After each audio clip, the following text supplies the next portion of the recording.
one of the most important mathematical tools that we use in physics classes right at the beginning is right triangle trigonometry, knowing things about sines and cosines and tangents of angles. Now, most pre-calculus classes talk at least a little bit about those, but I know a fair number of pre-calc classes don't spend much time on it, and sometimes they take a different approach than the right triangle approach as their central theme to it. So I want to introduce this briefly in the way that physics people use trigonometry, because it's such an important skill. So here's the idea. Trigonometry always refers to right triangles, triangles that have a 90-degree angle somewhere in them. And in particular, I've drawn here a few right triangles on the board, and you can see that they all have the same angle somewhere inside them. Well, they all have a 90-degree angle, but also one of the other angles is theta. For this example, I'm looking at theta equals 30 degrees, just to illustrate the concept. And you can see these are all different sizes and different colors and different angles and things, but they're all the same shape. As soon as you know a right angle and one other angle, that's in a right triangle, that's enough to specify what the angles are and specify the shape of the triangle. And we're going to use the fact that these are similar triangles to use the fact that the ratios of the side lengths are equal, and we can learn cool stuff from that. So here's the idea. Like I said, these are all right triangles that have a 30-degree angle, pi over 6 radians inside them. And the thing that's interesting about it is no matter how it's set up, no matter how you label these things, the ratios of sides are always the same. So for example, in these diagrams, the way I've set this up, I think I've defined this. This side might be length 1, and this side might be length 2, and this side might have the length the square root of 3. You can check the Pythagorean Theorem on that. 1 squared plus the square root of 3 squared is 4, and that's equal to 2 squared. This triangle down here has side length 1/2 and 1, and the square root of 3 over 2. But same sort of thing. This one has length 1.5 and 3.0, and I've forgotten this. 3 has 3 square root of 3 over 4. I don't know. Whatever this is, should have written it down. But the point is, in all of these triangles, they're the same shape, even though they're different sizes. And so I could look, for example, at the ratio of these sides. The shortest side divided by the diagonal is 1/2 here.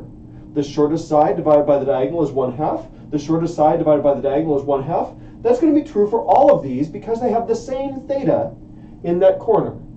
And since that's such a useful pattern to see, math people have defined the concept of the sine of the angle. Why they call it sine, I don't know. But they've defined the sine of that angle theta to be the length of the opposite side.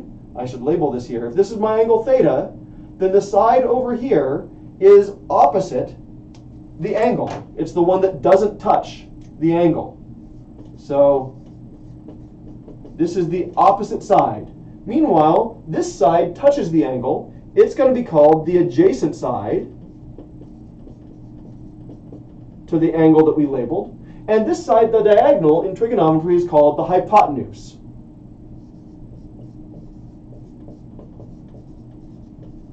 The hypotenuse. Those are our sides. And you can always identify it, right? If this is my angle, the opposite side is the one over here. So this is opposite. This is the side that touches, so it's the adjacent leg. And the hypotenuse is always the diagonal. Same thing here. Which one's which? Well, you've seen this one. This is the opposite side. This is the adjacent leg. And this is the diagonal. This is the hypotenuse. You can always look at your right triangle and label those. So now if we look at these, what that means is I can come over here and say for 30 degrees, the sine of 30 degrees, or pi over 6 radians, is equal to 1, that's the length of my opposite side, divided by 2, the length of my hypotenuse, 1/2. And you see you'll get the same answer, opposite of hypotenuse, for any one of these triangles, no matter how we've set it up. So that's the sine.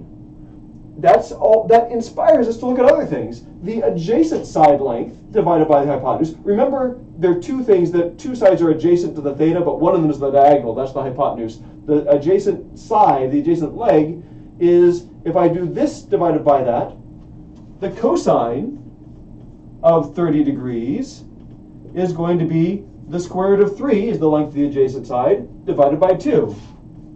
And you see it's the same for all of these. This is the square root of 3 over 2 divided by 1, same number. I've forgotten what the number is here, but if you divide it by 3, it's going to give you the same number. I could just, yeah, so anyway, must be 3 square root of 3 over 2, huh? Anyway, yeah. And finally, the other one that's actually really useful in physics, is the tangent of the angle. And the tangent of 30 degrees is just the opposite side length divided by the adjacent side length. So the tangent of theta is equal to, opposite side is 1, adjacent is square root of 3. So 1 over square root of 3. And you can compare that here. Opposite over adjacent, 1/2 divided by the square root of 3 over 2. The halves cancel out and you get 1 over square root of 3. So it's going to be that pattern for all of these. All those ratios are the same, just in general, for any right triangles. And the idea of this is that it's just a way of relating these patterns that are the same no matter what the shape or orientation of your right triangle is.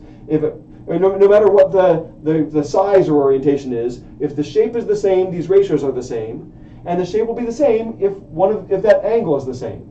So that's what these functions are. Sine, cosine, and tangent are just these functions set up to define those ratios of lengths. Couple little points I want to comment on, by the way.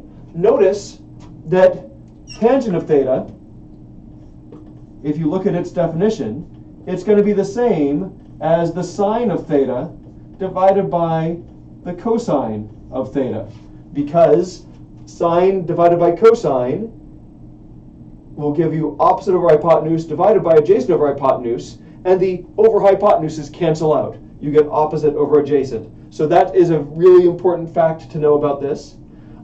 Another really important fact to know is that if this is a 30-degree angle, if this is 30 degrees and this is 90 degrees, then this angle here must be 180 minus 90 minus 30, because the angles add up to 180. This must be 180 minus 90 is 90, 90 minus theta, which is 60 degrees. And for this 60-degree angle, this is the opposite side, this is the adjacent side. And so for 60 degrees, we would find that adjacent divided by hypotenuse is 1/2. We'd find that the cosine of 60 degrees is 1/2. And we'd find here, I guess I can use this one, if this is my 60-degree angle up here, the cosine would be 1 divided by 2 again. The sine of 60 would be opposite of 60 is down here, and hypotenuse, square root of 3 over 2, would be the sine of 60 degrees. And if you notice that these are related, you've noticed an important pattern. It turns out that, in general, the sine of 90 degrees minus theta is equal to the cosine of theta. And the cosine of 90 degrees minus theta is equal to the sine of theta. That's just because any right triangle that has theta here has 90 minus theta there, and so those ratios, it just swaps which one's opposite and which one's adjacent, but the ratios are otherwise the same. So we've got that story. What else did I want to comment on? Things that are useful from this. All the stuff you do in physics is based on these definitions. Oh, the one other thing I'll mention is this. We know from the Pythagorean Theorem, we know that the opposite side squared plus the adjacent side squared has to equal the hypotenuse squared. That's just a squared plus b squared equals c squared, right? Because opposite and adjacent are the sides next to the right angle, whichever one they are. And hypotenuse is the diagonal. And hey, here's a fun thing to do. If I divide both sides of this by hypotenuse squared, divide every term by hypotenuse squared, the right-hand side turns into 1, and the left-hand side, opposite over hypotenuse squared, that is the sine of theta, that's a sine really, squared plus the cosine of theta squared, and that equals 1 always. So that is a handy little thing. The Pythagorean theorem is hiding in this identity that sine squared theta plus cosine squared theta equals 1. By the way, people will usually write this sine squared theta as sine squared theta rather than with parentheses outside, but that's what this means. If you see that 2 up there, it just means the sine of theta quantity squared. So that's your idea.